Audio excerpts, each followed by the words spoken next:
دھوکہ دینے کے 1000 طریقے ہیں، لیکن سب سے گھٹیا طریقہ محبت و ہمدردی کا دکھاوا کرنا ہے۔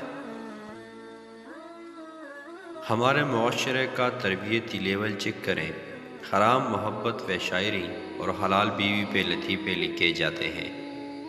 جنہیں چن لیا جائے ان پر تبصرے نہیں کیے جاتے، ان کا تو بس پھر احترام کیا جاتا ہے۔ بات ساری ضرب کی ہوتی ہے، ورنہ جو رو سکتا ہے وہ رلا بھی سکتا ہے۔ کبھی کبھی انسان اپنی ذات سے اس حد تک بیزار ہو جاتا ہے کہ دل کرتا ہے کسی کونے میں بیٹھ کر خود کے سامنے ہاتھ جوڑ لیا جائے۔ مرد ہمیشہ اس عورت سے محبت کرتا ہے جو حقیقت میں محبت کی جانے کے قابل نہیں ہوتی۔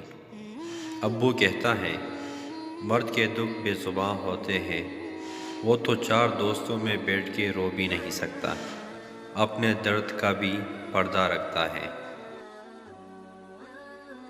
جو سہ رہا ہوتا ہے وہی جانتا ہے کہ وہ کس قدر اذیت میں ہے، باقی صرف قیاس آرائیاں ہی کر سکتے ہیں۔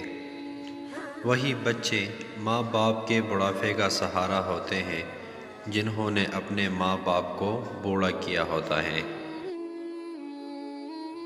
نزدیک سے آنے والی آوازوں میں سب سے قریب ترین آواز ضمیر کی ہوتی ہے، جو کہ بہت کم لوگوں کو سنائی دیتی ہے۔ کسی کے اعتماد کو اتنا ٹھیس مت پہنچاؤ کہ دوبارہ مل جل اور سلام دعا کے قابل بھی نہ رہو۔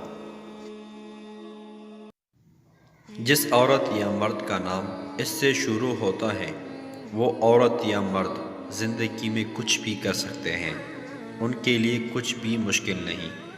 اگر آپ نے ابھی تک ہمارا چینل کو سبسکرائب نہیں کیا تو ابھی کر لیجئے اور اس ویڈیو کو لائک اور شیئر کیجئے۔